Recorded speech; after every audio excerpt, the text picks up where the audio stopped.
7시 35분입니다.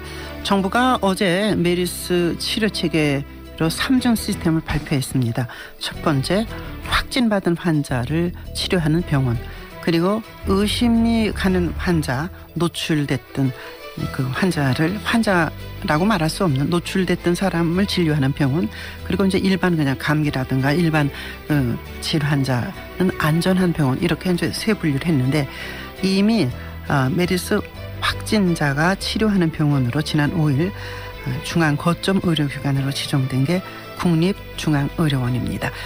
안명옥 원장을 만나겠습니다. 네, 얼마나 힘드십니까? 네, 그렇죠. 다들 힘드십니다. 그렇죠. 네. 일단 이제 국립중앙의료원이 갖는 위치라고 그럴까? 위상이 어떤 겁니까? 네. 국립중앙의료원이 워낙 또 그 국가가 지정한 격리병원이었습니다. 네. 그리고 국가의 그 중추 병원으로서의 역할을 그동안 하고 있었는데, 네. 이번에는 5월 20일에 그 메르스 발병자가 최초로 확진이 되고 바로 그날로 저희 병원에 이원이 됐습니다. 전원이 돼서. 네. 그래갖고 그때부터 이제 메르스 확진 환자들만을 일단은 격리병동에서 음압 격리병동에서 치료해 왔습니다. 네. 그런데 이번에 조금 전에 말씀하셨습니다만 중앙 거점 의료기관으로 지정을 5일날 바꾸는, 네, 병원 전체가 이제 메르스 확진 환자를 받는 체계로 이렇게 전환이 됐죠. 네. 그러는 바람에 이제 외래 환자나 또 일반 입원 환자들께서는 불편하시지만, 네네, 그 진료는 저희 병원에서는 중단하는 상황입니다. 네. 그 메르스 전담 진료 체계를 그러니까 일찍 갖추셨다, 이렇게 볼 수가 있는데요. 네네. 네, 음압 그 치료라는 거, 그거 사실 잘 모르는데 이번에 이제 새롭게 알게 된 겁니다. 어떤 네네. 겁니까? 네. 음압 치료 병상이라는 것은 보통 병상하고 달리 이렇게 신종 그 전염병 이런 상황이 있으면 그 병실 내는 음압이 유지됩니다. 네. 예를 들면 복도에는 양압이 유지되지만 그 병실에는 음압이 유지돼서 음압에 유지되는 거기선 균이 바깥으로 나올 수가 없고요. 그렇기 때문에 완전히 그 음압 병실 내는 이중 문이 또 되어 있습니다. 네네. 그래서 전실, 그러니까 앞에 전자죠. 네. 그래서 그 음압병실을 들어가려면 그 전실을 거쳐서 들어가서 확실하게 그 복도와 그 병실이 차단되는 효과를 더 이중으로, 네, 소위 잠근 장치를 한 것이죠. 그래서 거기 계시는 분들도 우선 다른 분들한테 전염을 안 시키는 상황이 되고, 네네, 또 안전하게 균들은 다 아래쪽으로 가게 되는 아주 특수한 장치가 있는 그러한 병실입니다. 그렇다면 국립중앙의료원에는 이러한 병실이 몇 개나 있고요. 네, 지금은, 네, 메르스 확진 환자, 네, 몇 분이 거기서 치료를 받고 있나요? 네, 현재는 5병실이 있고요. 네. 병실에도 이제 여러분이 들어가실 수 있는 상황이기 때문에, 네, 워낙은 이제 1인실로 하는 게 가장 좋겠습니다만, 네, 그런 상황에 그게 충분한 상황이 아니었어서, 네, 워낙 5실에 17병상이 있었는데, 네, 이번이 그 거점 병원이 되면서 지난 금요일부터 바로 공사에 들어가 갔고요. 네. 어저께 밤으로 저희가 모두 17병실, 네, 43병상을 만들었습니다. 그렇군요. 네네. 정말 밤새워서 병실도, 네, 만드신 것도 그렇지만 음압 그 진료 병실이라는 게 굉장히 중요한데 의료진이, 네, 거기 드나들어야 되지 않습니까? 네. 이분들의 안전을 어떻게 확보하죠? 네.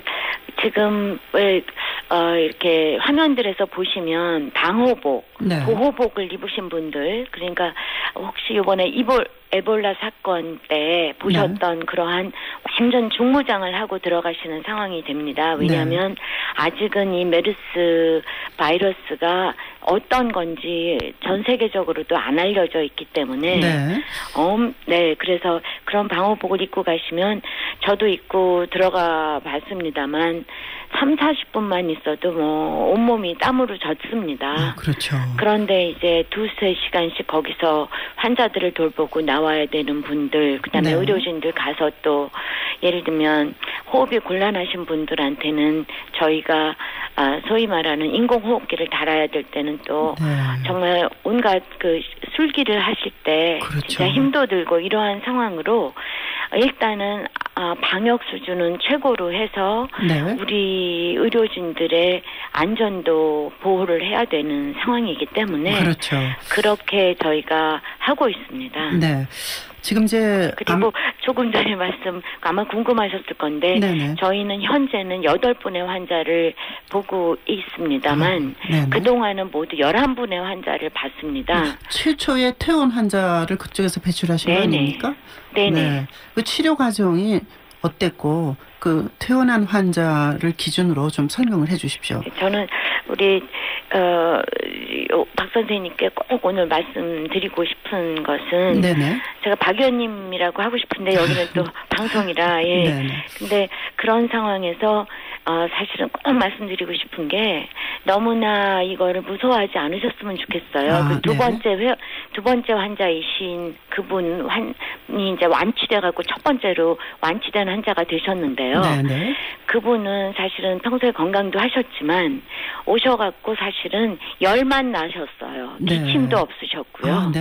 그리고 어떤 증상도 다른 증상이 없으셨습니다. 그렇기 때문에 우리 보통은 아마도 평소에 건강하셨던 분들은 감기나 독감 정도로 지나가실 가능성이 굉장히 많고요. 그런데 이제 문제는 기저질환이 아주 심각한 기저질환이 있었던 분들만 여태까지는 사망이 되셨습니다. 그래서 아시지만 다들 독감도 몸살도 보통 심하면 뭐 몇 주도 가고 한 달도 가지 않겠습니까? 그래서 우선 너무 무서워들 안 하시고 면역력을 높이시는 것이 가장 중요하다고 생각합니다. 그리고 예방 수칙 이거 뭐 다들 상식적으로 이제는 다 알고 계실 거기 때문에 제가 반복하지 않겠지만 손 그렇게 씻고. 하고요. 마스크도 공중 장소에 가실 때는 하시고요. 적극적으로 내 몸을 지키는 남의 눈치 보시지 말고 내 몸을 지키는 일들을 하시기 바랍니다. 그런데 이제 메르스가 발생한 사우디아라비아 낙타에서 왔다는데 지금 이제 백신이나 또 치료제가 없지 않습니까? 그것도 사망률이 그쪽에서는 굉장히 높았다. 그것 때문에 우리가 불안해하는데 중요한 것은 우리나라에 처음에 왔을 때 전파력은 낮다 그랬거든요. 근데 너무도 빨리빨리 이게 번지는 것에 대해서 두려움이 좀 있습니다. 왜 그렇다고 보시는지요? WHO에서 오신 분들도 그게 좀 이상하다고 지금 보고 있지 않습니까? 처음에는 왜냐면 이게 워낙 흔하지 않은 질병이었기 때문에 전염력이 당연히 사우디나 다른 미국이나 보면 전염력이 정말 약했습니다.